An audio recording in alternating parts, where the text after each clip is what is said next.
All right, so your very first step is to take your pencil and on the back of your paper, write name, teacher, table number.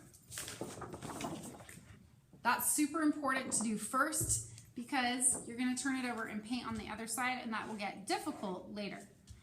After you have that on there, then grab a big brush, and your first step, since this is called the wet into wet technique, is to just gently brush water over your paper.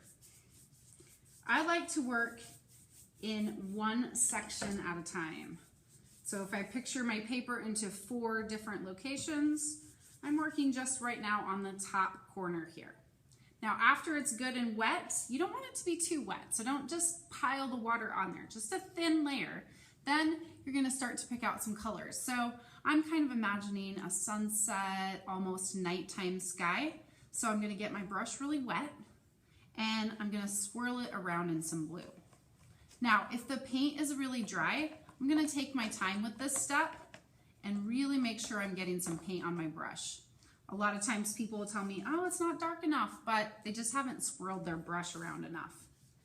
Now, as you can see, it's gonna kind of start to spread because of the water that's already on the paper, and that's the kind of effect that we wanna see.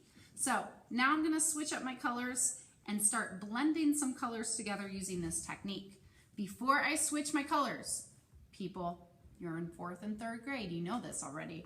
You're gonna swish your brush around, you're gonna wipe it, don't tap it, just wipe, and then you're gonna go and get your next color. So for me, purple. And I'm gonna lift this purple up so you can kind of see it.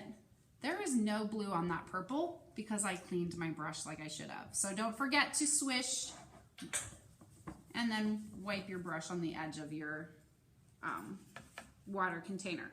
So now I'm gonna put that purple in. I'm gonna kind of let it overlap the blue a little bit, and it's gonna mix together. I'll show you what my example looks like when it's done.